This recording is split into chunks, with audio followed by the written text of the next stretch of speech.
Hello, everyone, and welcome back to the Nordic Sound Channel. As always, I am your host, Jameson Foster, and today with us we have a very special guest, an artist who has been around quite a bit in the dark folk scene, working with musicians and bands, the likes of Arjuna, Heilung, Mirkur, and so many more. And you also did the music for, or you at least did the audio engineering for Vikings Valhalla, correct, Kati?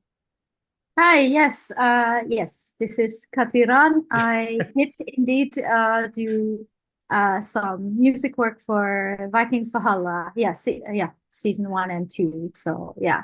Yeah, so cool. So I'm just trying to paint a picture for everyone that like you've been around the block quite a bit in this music scene, and you have done quite a lot of work already.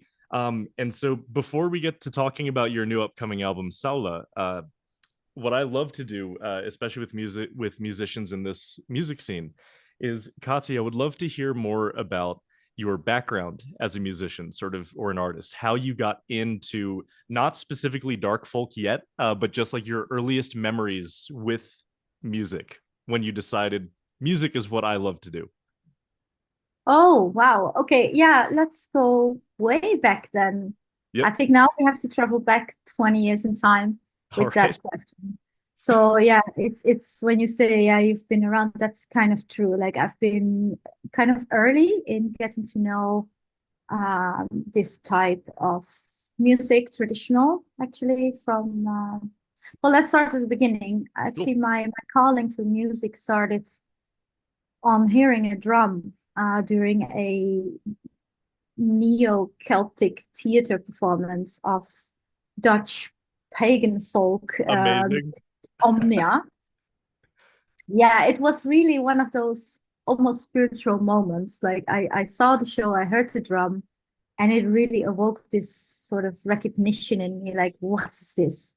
I've just felt called to it. So very shyly, I just turned 20 years old. I wanted to get to know these artists, this theater group, traveling troubadours of sorts.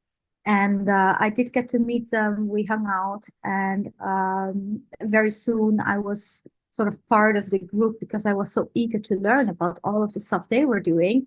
And Mhm. they worked with open air museums, historical museums, and music archaeology. And so through their band members, I got to learn a shit ton or like a lot about, old instrumentation. Yeah. And they didn't make any rules about which cultural instrument they could use. So I got to learn it from that Celtic origin Mhm. or Nordic, Western Europe origin, but also a little bit more exotic instruments from Siberia, from Bulgaria, from like all over. So that was really, really nice introduction. So we started to do I think it was in 2004.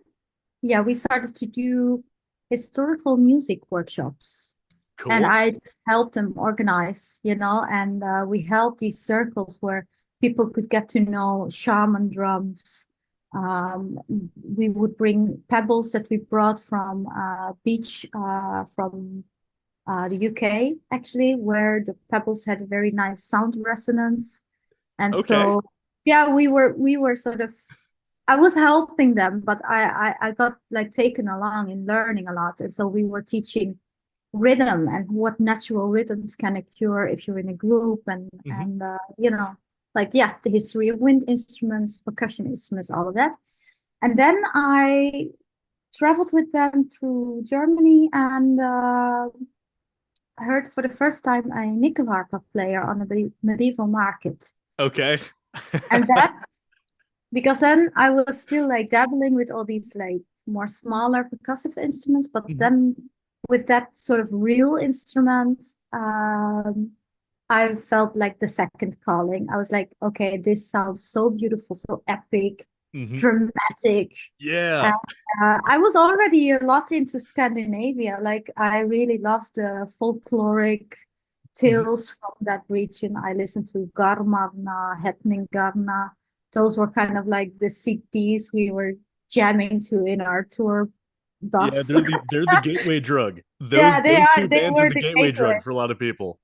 Yeah, and anything by Tellu Turca actually. So I also have some nice Yep. obscure bands from there. But yeah, so yeah, I heard this Nyckelharpa, and yeah, I had a partner at the time who worked in the group Found, and Oh, cool. so I signed up for a course in Burg Fürsteneck in Germany, my very first Nyckelharpa course. I just had to learn it, and I left with my very first instrument. And this was kind of insane investment to make. Yeah, they're not I cheap, so that's I brave of didn't, you. yeah, and especially at the time, like nobody had these instruments, like they were rare. Hmm. And there was a priest, actually, a Christian priest who sold his. That's mine, that's hanging on the wall there. Oh, that's so Uh, cool. yeah, and so yeah, it was kind of a gamble, but I just had that vision, like, you Hmm. know what, I'm gonna go into this Scandinavian direction. This is what I like most to read Hmm. about, to learn, to listen to. And I love this instrument. I dabbled with it during the first course, and so I left with this instrument. And uh, yeah, yeah, that was in, I was 27 at the time. No, it's some time ago. Yeah, yeah, yeah. I'm in my 40s now. Okay. So yeah. But yeah, I started to practice at home, and Hmm. I was so lucky again, like because I had my partner already played this instrument, and so I had a gently ease into the learning how to do it. Yep. Still, I had no background at all in notes, chords, tonality, so there was a lot to learn. But very soon I started to try to learn these traditional polskas and polkas Okay. and things that are like very typical for Yep. this culture, right? And that was something that I thought was the goal. If you're a good musician, Hmm. you become a master at doing these fiddly diddly Yeah. diddlies. But I started to notice that when I was playing, I was more going for this already early on, this more like darker, Hmm. simpler, a little bit more repetitive patterns. Hmm. And I also, yeah, there was a little bit of a difference already there with how much I enjoyed creating my own melodies Hmm. versus learning the traditional ones. And so I did started my first folk band in 2010. Really like young girls. I had a harpist. I had an amazing accordion player who was also a music producer. Hmm. People who played percussion and drums for the first time, but we were also eager to do this and to try to recreate these traditional, mostly Scandinavian, but also a little bit of different influences. Okay. Was Yeah, this so Leaf? this was Leaf. This was And Leaf. so, yeah. And immediately, having been on tour with bands that were considered like, well, they were well known in the scene of Nordic and medieval Mhm. music. So I immediately had sort of high ambitions. So Yeah. we started with a website teaser and like a single teaser in 2010, Yeah. like people thought we were crazy. We were flyering and booking this band before we had ever a show, just because we were like very confident and very excited. And And that's so good. Like that that's was one of the good. best things you can have, as a new band. Just like be ambitious, be confident, get out there. Yeah. So many bands Yeah, get stuck in the I'm gonna play in my basement for 4 years before I feel ready, right? absolutely. But then, of course, you do arrive at these bookings and you've rehearsed every week with your group of friends. And you think, what am I doing? I've never sung on stage before. I've never played in front of an audience before. And here is everyone at the big castle fest, like expecting a miracle, perhaps. So it was kind of like, I remember that I struggled with anxiety on stage. I But relate. I relate to yeah, that very hard. Yeah. yeah. But we managed, and we had actually a lot of fun. And yeah, going further a little bit more to the present, like my interest in Nordic folklore and traditional songs from there, it just grew. And so I Hmm. also started to travel to these Viking reenactment markets in Okay. Norway. Uh, like I went a whole summer through Norway, and I brought my nickel harpa along. Um, yeah, and I was lucky there too. I do have to say this been has been a journey of lucky meetings. Like I remember we were going in 2010 to the first Viking rock festival held in Gudvangen Valley. Okay. And this was now that I look back on it, this was kind of like a special meeting because Hmm. everyone who was later on in their career growing to be like these big representatives of the Nordic folk music that we listen to today, or how the genre is now has been shaped 10 years later. Like back then, we were all there. Hmm. Like the original members of Highland, they were there as tattoo artists, but also as Valraven, their other band. Yep. Faun was there, Vartuna was there playing, I think, their second or third show ever. Hmm. Folket Noord van Poorten, everyone was actually there. It was kind of like an axis of time. Me, That's I so was beautiful. there, and we were just having so much fun, and it Yeah. really felt like a smaller bubble at the time, but it has been growing and growing, and so also my passion and knowledge has been growing. Hmm. Um, yeah, I started to do some guestings with other groups Hmm. like Vartruna and Faun. I did one time only in all those That is years, so cool. and yeah, some other groups. But the thing is, it the more the more I learned that I didn't know a lot. Like I had started out as a total enthusiast with all these Scandinavian songs, but my pronunciation of Swedish was very Dutch, very unknowing, right? So Yeah. I had not to learn, but I had also the ethic that I wanted to learn and dive Hmm. deeper. And so I had really good tips from my friends who are already like veterans in these groups to start to learn, the languages and the root material, and to start looking at these real historical sources Yeah. and dive deeper, so that you have a stronger foundation if you work with this material. Yeah. And so That's a that's great. what yeah, Mhm. that's what I've been doing. Like this was the start of that.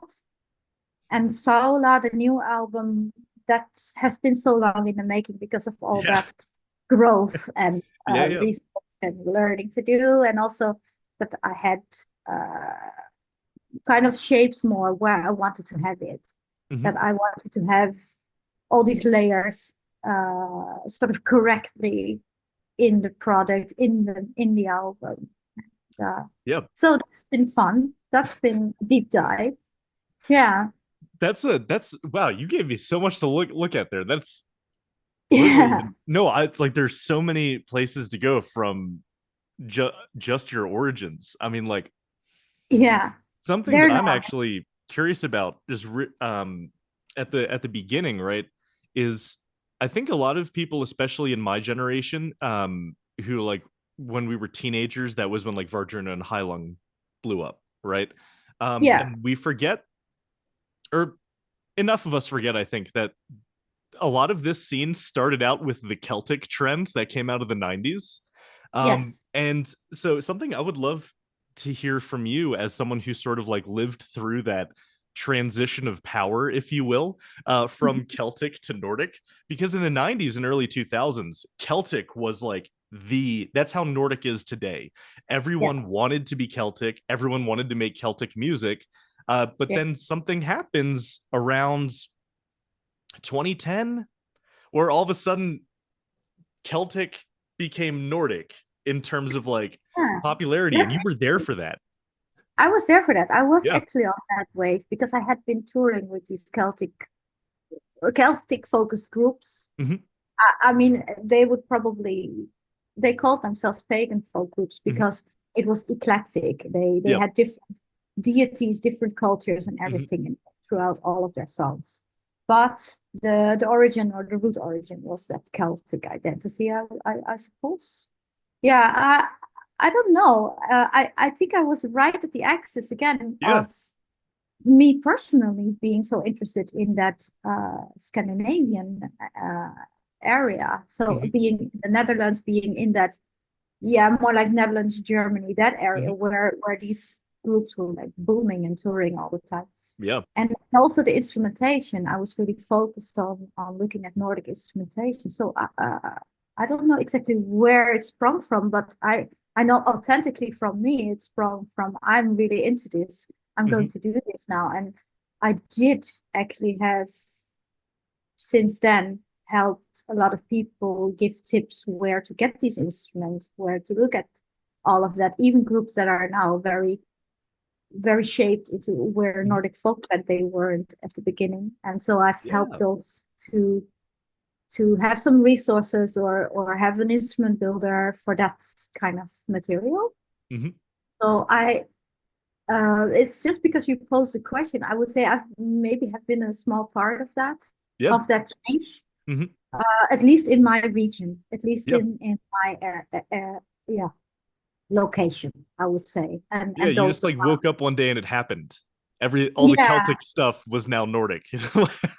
somehow, yeah, Yeah. yeah, and I myself also really ventured out for it. Like that's how I got to open for Watruna at the time, and Hmm. exactly at that change moment where we're Yeah. speaking of 2013, 2014. And also bringing Einar actually to the Netherlands to do some workshops here that I So cool. organized. So Hmm. there was definitely a growing interest in this topic, like Hmm. where they could really be hungry to learn about the Nordic cultures and like from on all kind of levels on instrumentation, but also more the esoterical parts. Hmm. So yeah, there definitely has been that switch, I would say. But I think also, um, there's it could also be, and this is a bit dramatic to say, but I think a lot of people have darkened a little bit. We've become a little bit more less frivolous and dancing a jig and being merry. But everybody is a little bit more in that reflective, contemplative, more the underworld, sort of the undercurrent Hmm. of sorts. And I think we see that on many levels in our lives Thank you. happening. Thank you for bringing that Yeah, up. I would yeah, I would love to sort of bounce around ideas with this because I agree with that completely. I don't know if I know you're friends with Ruben, but I just had him on. yeah. And we were talking about this same thing of like, but we were talking about it more in the perspective of why Viking quote big quotes music sounds the way it does. And Mm, I sort of talked about the same thing where it's about mood, where it's like sort of like this reflective grief or introspective thing, but you're branching that out to a larger cult like change in just mentality culturally that I would 100% agree with. The 90s, I can see everyone dancing a jig and everyone's having a good time listening to Celtic music. But yeah. as the 21st century goes on, it, it seems to me like a lot of people would agree with what you're saying, that we have more reason, or we have more reasons to sort of be reflective and to maybe um pay more attention to those not so positive emotions more, just because of the way the world is at the moment. I think that's a really insightful thought.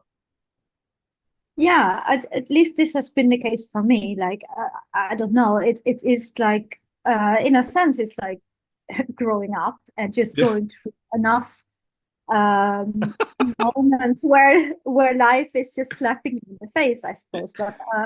But on the other hand, I think if we lift it up a little bit broader, like I think this is something we can at least all relate to, that there is maybe a need, to come together again, Mhm.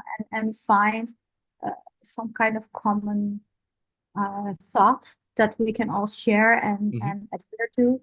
And yeah, at the same time, I think it also I have to reflect here on myself. Like Mhm. with my new album, Sála is Yeah, definitely a lot darker than the previous one released underneath I've called noticed that just Literally from the Light. singles. So, but that has been actually my personal journey, together with diving then deeper in this Mhm. material. There has been uh, that whole like a theme of soul retrieval. Mhm. Sea and soul is what Sála means in Old Norse. Yeah. I tied it in with sea, like the Nordic deities Mhm. around that, but also soul. And I took it a little bit broader into Mhm. animistic traditional shamanic practices of soul retrieval and taking actually these moments, these obstacles that we've had in life where things have turned out differently than we wanted to have it or Mhm. thought it would go, where fate is actually shaping you, or like the world is shaping you to become uh, over these obstacles and to process through them. And so for me, that has also included having these themes on the album, such as loss, grief, heartbreak, overcoming illness. Mhm. Unfortunately, I had to deal with all of these aspects, like I think many people do in Mhm. life. And if we connect that to your previous notion of like, has the whole scene become dark or melancholic? I think we all just go through life, and then of course we encounter small and major things that we just need to overcome and Mhm. process. And maybe because that's also how I started out originally with music, as the goal to reconnect people back to each other, to nature, to history. Uh, it's also reconnection, of ourselves, uh, becoming whole again, and Mhm. and acknowledging that uh, also, as we see in nature, not everything is just the great, happy, life-giving It's not a material. Disney movie out there. No, it's not a Disney movie. It's actually unfortunately, but also merrily, uh, those hard things that we overcome that actually really shape us and let us grow and have these aha moments about ourselves, or like Mhm. make us whole as a person. And so, also on a personal note, I rather have a conversation with someone who can talk to me about their accomplishments, but also their grief or their struggles, than Yeah. someone who only, goes for that shiny glimmer of Yep. sorts. It's through the depths that we Yep. grow. Same as the root of the tree, we need to go Mhm. deeper. And that's where we find that nourishment and strength to keep standing. Yeah. So, yeah. That's beautiful. If so, there's one other thread I want to follow here before we get into the album, and it's actually related to what you were just talking about. Yeah. You mentioned that early on there was like, there's this festival where everyone is there. It's like this tight knit little community, and I can't think of a lot of genres or subcultures off the top of my head that are lucky enough to have sort of like that sort of tight knit community of like all of the major movers. And I'm going to say this: you don't have to call yourself a major mover. I'm not going to make you do that. But at least what I would say from the outside looking in is all these, very influential figures in this music scene. It's all a tight knit community with all the good and the social friction that happens with that. And I think that's a beautiful thing. Like you talk about at this event, you have Folkeborte for Nordavinden, you have Forjourner, you have Heilung, you have yourself, you have all of these people together. And I was wondering if at all, what or how does that influence this music style or this little subculture we have, the fact that its core musicians that sort of like are very influential are pretty tight knit, or at least they all know each other very well. How do you think that influences the music, if at all? Well, I think everyone in the tight knit that you Mhm. described, of sorts. Well, first of all, I think none of us expected this to grow so big, but it That's a did. common theme. I've Yeah, noticed everyone feels that way. yeah. But I think secondly, everybody is really, well. What I notice is that everyone is really also still doing their own thing. Yeah. But like it's not like we make agreements like, oh, this type group is now gonna all produce music in this segment or this direction. That's not Yeah. happening. But I do feel, and this is a little bit more esoterical, that there is some sort of web. I think we are connected. I see Mhm. life through that lens, and maybe there is some sort of a resonance, you know. And I think it's actually bigger than the people you mentioned, but Yep. we are a part of this, and I think we do resonate with each other. Hmm. Like there can be really funny things where we have to laugh because we later found out we were working on the same material, you know. So it's there. Yeah. On the other hand, of course, we have to widen our horizons because the material is limited. There's only so much times you can Hmm. present a half mile. So it's you have to Yep. reinvent yourself and grow. And I think we uh yeah, maybe we all grow. Maybe this is all one big tree. Maybe this is all one big resonance field, you Hmm. know. And I think it's even bigger than the names you mentioned, Hmm. because I think uh, we also take influences from other genres, other groups, other artists that maybe work in a totally different field Yeah. of genre of music, and still we also get inspired. But yeah, there is a beautiful web, and if if that influences the music how it sounds today, yeah, I would say it comes from all directions, Yeah. right? And it gives out in all directions. So Hmm.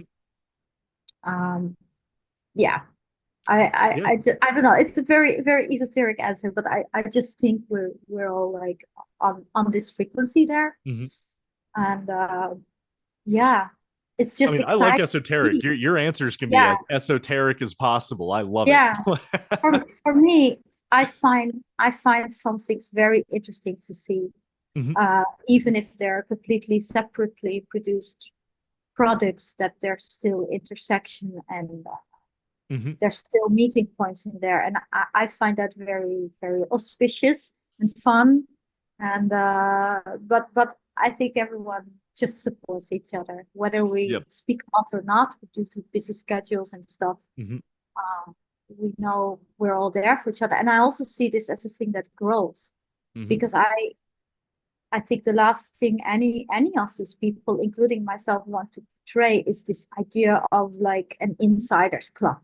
Yes. Yep. I think that's actually not something I want to reinforce, Right. because I think everyone in the people that you have mentioned are extremely open to Yep. talking to everyone and just being present and open, and not uh, have that, that insiders Yeah. feeling. And I've noticed that. But I'm we really were glad. there at the beginning. Yeah, I Yeah. would say. I'm Yeah. really glad you bring that up because Mm. I think that that's a very positive part of this community. Mm. And it especially makes sense considering your background, the fact that you were brought on by a band that started teaching you things just because you were super excited to be there. So it makes Yeah. sense to me that you would have this dedication to making sure that it doesn't become this caution tape, like, Exactly. yep. Yeah. That's important. I think we have to be open to Hmm. all these people we meet on the roads, because they all have beautiful stories of their own to tell, or even bring influences from their culture. Hmm. It's so beautiful. So yeah, that's that's definitely something I stand for. Yeah. I've always done that, also a little outspoken, like even like I'm trying not to do too many politics on my Yeah. page, but sometimes I really felt also the need, like, hey, let's not give up the vibe that this is Hmm. an a group where people are not welcome, who are from another Hmm. culture or another skin color or another, like, we are all as a people one Hmm. on this earth. And I know that we all share that thought, but Yeah. I have been a little bit more outspoken on that online as well, Hmm. because I think it's important to say these things. It And is. people, of course, they don't have to agree, but it's especially if you start to become sort of a representative for a whole uh genre, then Yeah. maybe sometimes it's yeah.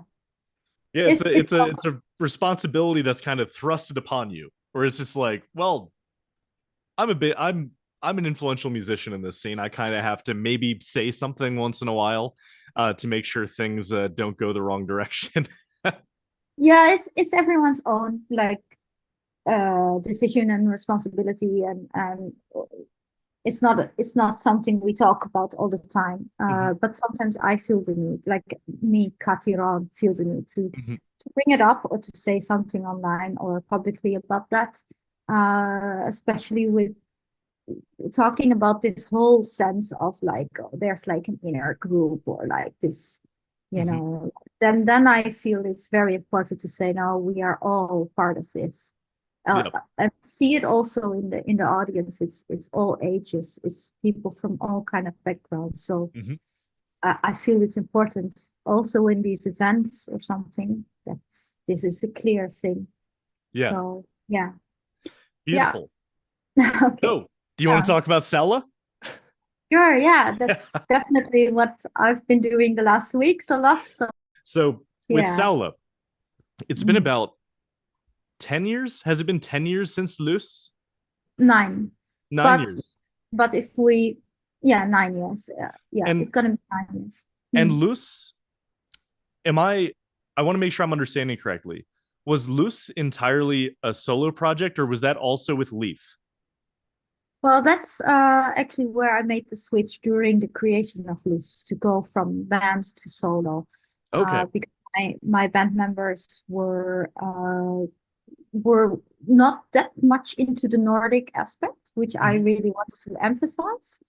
And I had been sort of group captain for a while Mhm. at the time, and being in the studio with Christopher Yule in Denmark, it's also the moment where if not the whole group is there, you are the one who makes final decisions. And so I shaped those songs when we made final recordings in the direction that I personally liked and how I wanted them to sound. And it just became clear to everyone that, okay, this is actually more a Kati thing. Anyhow, why not just become a solo artist and continue that so I don't feel I have to compromise, nor that they feel they Mhm. have to compromise too much with going too deep into these Nordic themes. Mhm. And so this was just a mutual decision.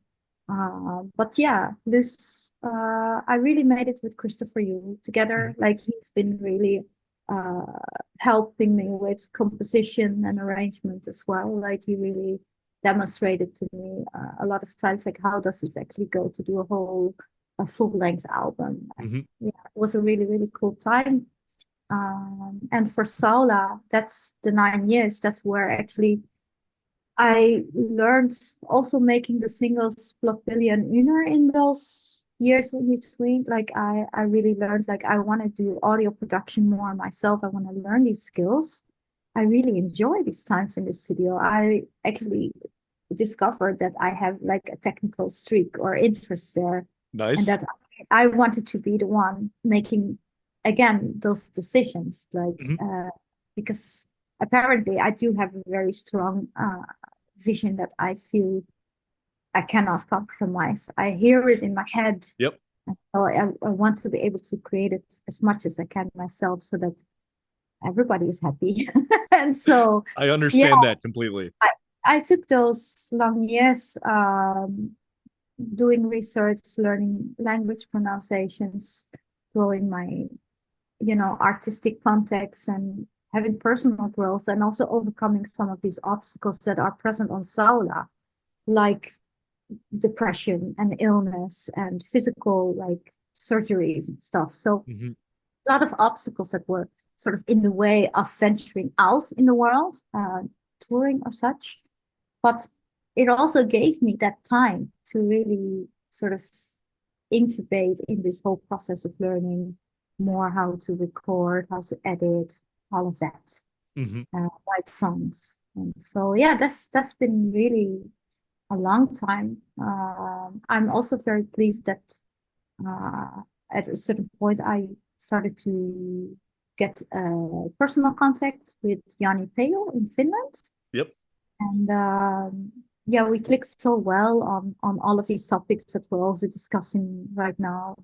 And he had a project called ENI, which Mhm. is something very otherworldly because it has a language that's self-invented. Oh yeah, Uh, yeah. to actually break the language barrier between different cultures and to say, okay, what happens if you use the voice as a tool, as a vocalist tool to connect without Mhm. actually having the words being in the way? Yeah. So I was very interested in that, also using ethnic instruments. And so we recorded for album two there. And then I was like, okay, I definitely can use your help to finish my album. The first time being signed on a label, also a Finnish label. Yeah. And so we together uh, co-produced this album to its final form, to like do making the really nice vocal recordings and layers and having a look again at the compositions and arrangements. Like, is there something we still want to add here or tweak?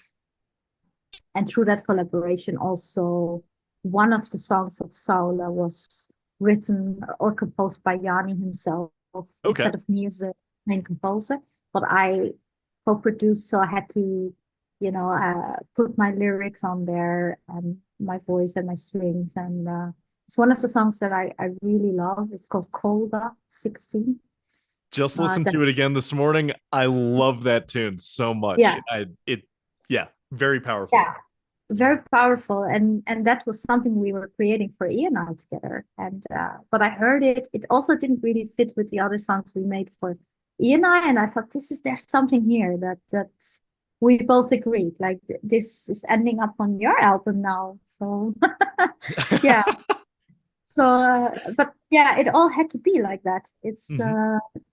I would say it's been a really beautiful exchange and a very beautiful contact that I also met through, being a person who likes to expand Yeah. uh, the circle. Like, that's important. Yeah. Yeah. So I think like actually Kolka is a very I think it's a great point to start with, like sort of talking about more of the background on how you approach the sort of themes or the concepts in the album. Mm. And this was this phrase we were talking about earlier, that I saw come up in some of your posts and your writing about the album. And that is sort of the idea that along with this idea of soul retrieval, with Mm. this idea of sort of processing and healing with your music, because so much has happened to you and around you in the time that it's taken to make this album. Along with all of that, there's this other idea of sort of like the feminine skaldic perspective, which Yeah. I think is something super cool to talk about, because when I teach Nordic studies up here and we're teaching about skalds and everything, it's all Yeah. dudes, right? And then even today, the image of a skald is very masculine. Yeah. But and this is something we love teaching, is there were at least one or two female skalds in the historical record.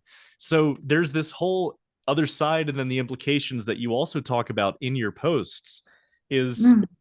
it's not just, oh, it's a skald that's female. It's like you have a whole different perspective on the goddesses and things like that when you're actually paying attention to the stories you're telling. Because Yeah. the truth is, over time, and this is just how history works, unfortunately, because the historians are dudes, they focus on stories about dudes. So Mm. over time, the female deities and the female figures from Nordic mythology and other mythologies get unfortunately sort of silenced or filtered out, and it's not great. And with Mm. Kólga here, I'm seeing you put that concept of the feminine skaldic perspective into practice, because you're sort of, if I'm understanding correctly, this song seems to be about female deities and figures from mythologies all over, that have sacrificed something or Yeah. have done something for the greater good. And those, but even though they're doing that, that story, that part of the story seems to still be a little like not focused on enough. So Yeah. am I understanding correctly? That's sort of what you're going with Kolga? Yeah. Thanks for bringing that up. I Yeah. think I think you really interpreted that very well, actually. Oh, cool. Uh, I think I think you know, first of all, I am a woman. I read probably the material also through that lens, Hmm. like or if I even if it's mythology, myths, Hmm. I I of course in my mind identify more with the women Hmm. in these stories and how they might have felt going through these ordeals, and I can see or read through these texts that they are very often written up by men. Yep. Still, you know that As we tend to do. that's great that you did. I mean, that's wonderful. But I mean, because now we still have them. But I started to think like if I look through this lens, how would I, you know, have experienced it if my temples with my priestesses were burned, Hmm. or if the sacred feminine, you know, was persecuted, Hmm. or if the seer, you know, with the rise of Christianity, the vulva, where suddenly this was turned into taboo and this absolutely could not happen, you know, Yep. there's very strong vulva practices of the women of the north, or yeah, or like of these regions. Hmm. I think it's more worldwide than that, but anyhow, Yeah. uh, you know, so I thought, okay, there's definitely repression here, and at a certain period of time, also persecution, or like seeing things destroyed that were very important, very fertile, very uh, intrinsic to nature, to Hmm. life, the feminine, you know, life-giving, oracling Hmm. world in the north. I think it had a lot of respect. You know, we see these ship burials with turns out to be two ladies in there, you know, of Yep. high regard. I thought, yes, if I go into the round team and these nine waves with the daughters nine, Hmm. I tie it into feminine emotions. Then I thought, okay, I want to also tie this whole Nordic world, this whole region of myth and history that are intertwining sometimes. Hmm. Uh, let's take that through the lens of the female Hmm. perspective, and bring that out, bring that more to light. You know, our strengths, the strength we had when we gathered, and you know, had our ceremonies and functions, but also let's see, you know, what they have done for community. And I did tie that into personal experiences, Hmm. just to step into these characters and sort of have different vocals representing them. So I, on a very esoteric level, I felt like I just want to give room, breath, and voice to these figures, Hmm. no matter how far they are in history or myth. I think we can connect to those energies and let them sort of speak through on this album. And that's what I attempted to do. Like my approach to song work isn't also from a music uh, musicology point of view, like Hmm. with notes and let's have exactly this chords. It's really more the feeling, Hmm. the the sort of the ritual around recording that I Hmm. find very important here. So I like to tap into these sort of energies that are all part of this web, um, and open myself up to that, to be able to say, okay, what comes through here? What is that voice? Is it a grieving voice? Is it an angry voice? Is it a uh, someone who's, you know, lost in between the worlds and Hmm. needs to be brought back, you know? So it's there's so much there actually. I think I could go on Yeah.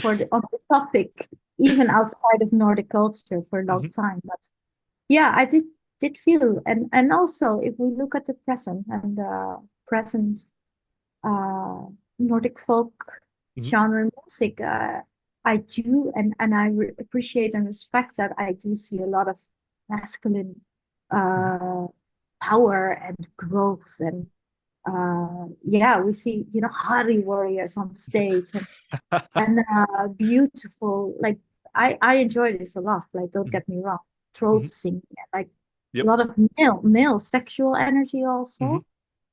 And I thought, no, I really would like to see also more feminine energies here, Yep. like, and I, of course, we see that also with female singers. They are all there in all these Mhm. groups, but this album specifically, I focused on that.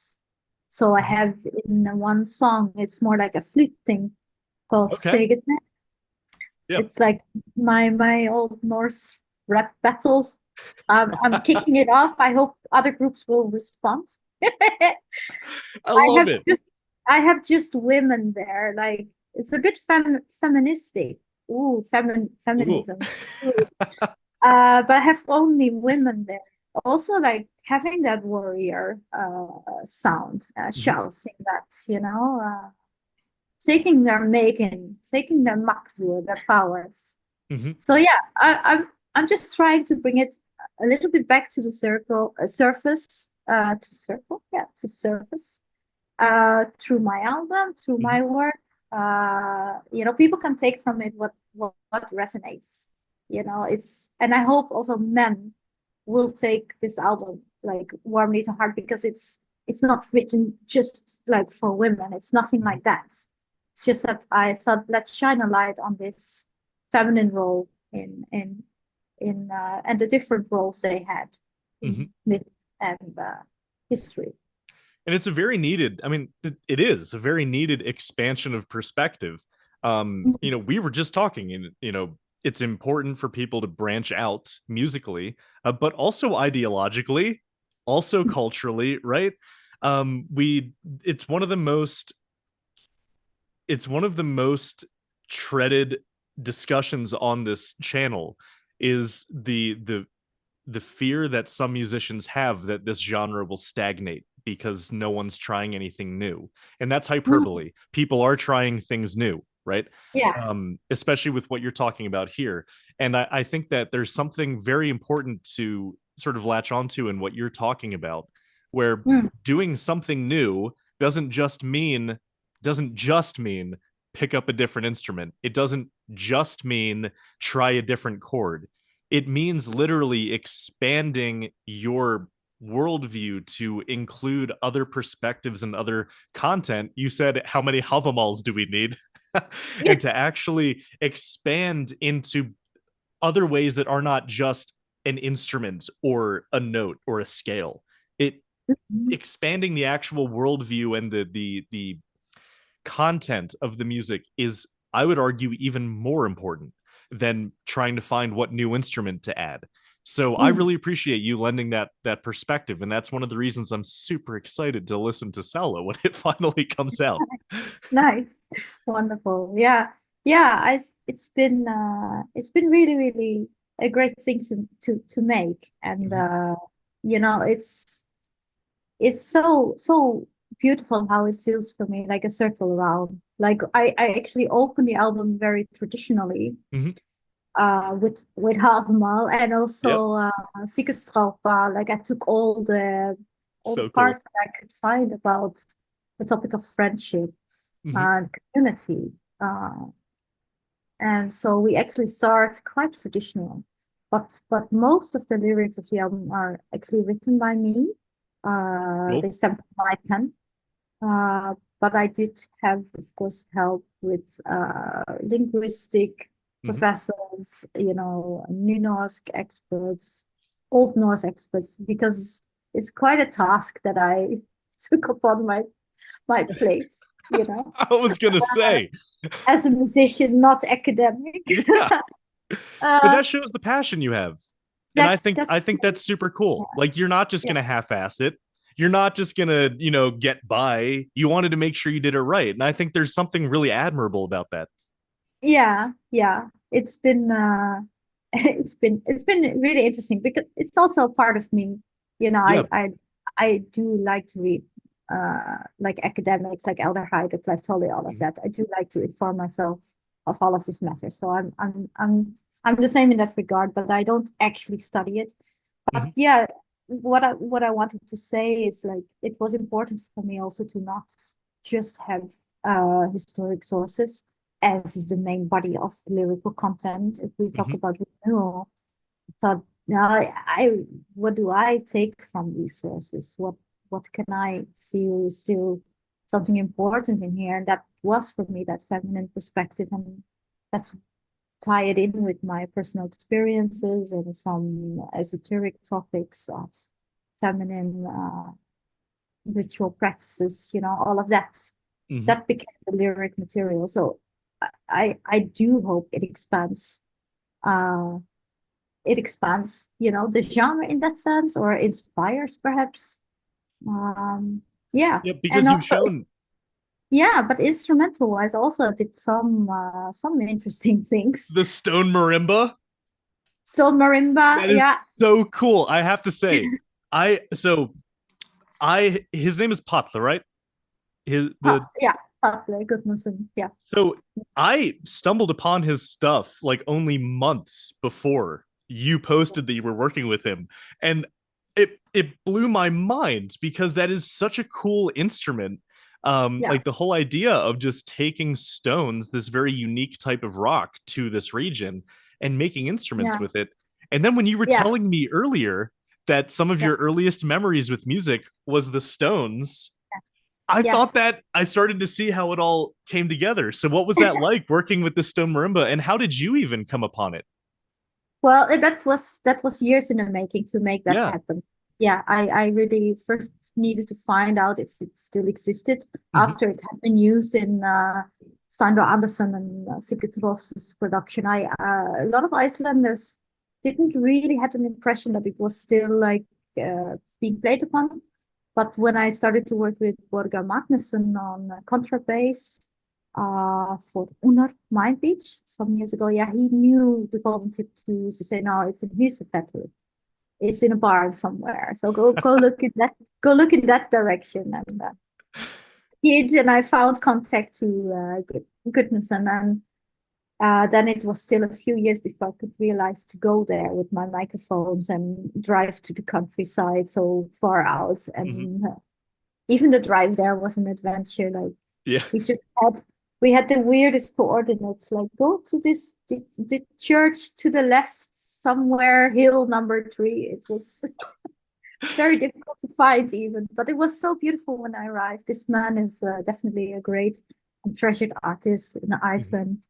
Um, now it's kind of easier. Like I could visit him anytime. I gladly do it again. But to come there as a non-native and make the recording happen and have a translator to help with all of that, that was quite some dedication that I needed to have for having that sound. But also sound-wise, it wasn't just Stone Marimba, although it's definitely a great story attached Hmm. to this album. It was also stepping out of uh, rules that I put on myself. Like I Hmm. brought back the hammer dulcimer that is behind me here, the standing, Awesome. which I used in Leaf, but for some period I thought it wasn't Nordic enough, and then I thought, no, I'm gonna break my own self-imposed rules here. Yeah. And just really follow the heart in song creation and doing what the song would best benefit. Hmm. And so we also have some modern electronics actually Hmm. combined with these big drums played by Nicholas Schipper and Amazing. I love Nick. Maria. Yeah, and Marianne Hakkinen, an amazing drummer Hmm. from Finland who happened to be in. This is so beautiful. I'm gonna share this story with your Yeah, go channel. for it. I started to work with her because she was an acquaintance of my producer, co-producer Yanni Pei, who got to meet her, a really awesome drummer lady, well versed in what she does. And it turned out that she had interviewed me many 20 years ago in her high school when I was still working for Omnia as a fan, or like she was listening to that Celtic group at the Hmm. time, and she did a paper for school on music because yeah, it was like a high school. girl, and I couldn't even remember having done that interview, but then meeting with her, for her, it was like circle routes. She says that can drum on your album now. That this is just beautiful That is so cool. web of weird coming together again. Yeah. So yeah, that was great. Yeah. Yeah.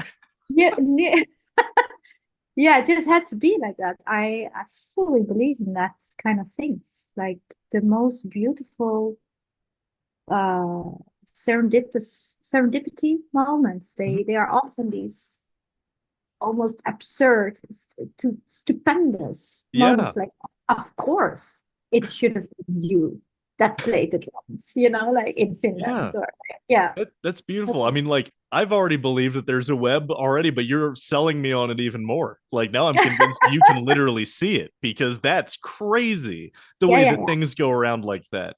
Yeah, yeah, it was complete full circle also from that Omnia period to now. Yeah. So yeah, lots of beautiful instruments on the album, and yeah, I stepped out of any rules Mhm. actually. So there's even sounds in there that are very, very present time, Yeah. like very like hospital sounds, like MRI Okay. bleeps. Hell yeah. They will yeah, because it's a moment. I'm not gonna over explain my album, Yeah. Yeah. it's up to the listener, but it's a moment where two realities meet, Mhm. like the mythological and the real cruel world. This is so cool. Yeah, it's almost like soundscaping, right? Yeah. And that's something I really, really enjoy. Also, like if we talk about technical production, that's something I really want to dive even more in, like soundscaping, like Mhm. as we see in movies, like to really work with Foley on a good level. So yeah, yeah, it's a lot of fun, this album. So yeah. Yeah, I mean, yeah, I'm as I said, I'm really looking forward to it. I think that there's going to be so many good conversations that I think that this album can, if not start, at least sort of like throw some more ideas at, because a lot of the things that we've talked about in this hour already that we've sat down for is Mhm. it's interesting that a lot of the ideas we started talking about came back around as we're talking about what you did differently with Sála. You sort of stripped down rules that you put on yourself, Mm. branched out ideologically. You look at this is another big thing is where a lot of people will look at the historical sources and will look at the more vague parts of it with fear, like, oh, I don't really want to touch that because there's a lot of unknown. You look at Exactly. that with in the context of these feminine figures and be like, well, that Yeah. you look at it as an opportunity to Yes. tell your own interpretation of the story since the real one got left out. Exactly. So you're just there's already so much that seems to be put on display with Sála that I'm really interested to see how others maybe run with these ideas in the future. Yeah, yeah, I that would be very interesting to see Mhm. if it does have a ripple, Yeah. but I think yeah, it just has like it's very interesting. Like now I have to just release it. Like, but for me, creating Saula has made a lot of ripples, has made a lot of change in myself. That's been a journey that I have taken, and now it's coming out next month, and now yeah, we will see what the songs will do on their own, or like the Yeah. whole album as a totality. Hmm. uh I'm just happy to have lived through it and made Yep. it with Yanni. Together this last year was intense in that regard, to finish it, polish Hmm. it, and also the years prior, of course, leading up to all of this. So yeah, it's going to be interesting to see that ripple, if any. But it's yeah, it's so cliche. It's like it's one of those niche genre sayings now. It's Yep. like from the heart to the heart. Yeah. We're all starting to say that one now, but it's true. It's true. I mean, That's how. they're cliches for a reason. That's Yeah, at least what what I like to say is cliches are cliche because they work, yeah, right? yeah. We're artists. Yeah. So, Kati, this has been so cool to get to talk to you about your album, and it's been just like for me, if we're talking about work as personal journeys, Not only do I think is it really cool that, to have the opportunity for you to talk about this, but just, personally for me, like the opportunity to get to talk to someone such as yourself who's been around for such a long time and has become very influential in this scene. As someone who studies this music scene academically, but I'm also a huge dork about it. Like I'm a fan. I'm a fan and I'm a dork, right? So this has just been a really cool opportunity for me as well, and I really appreciate you coming on the channel to sort of like share your thoughts with some random American who wanted to talk to you about it.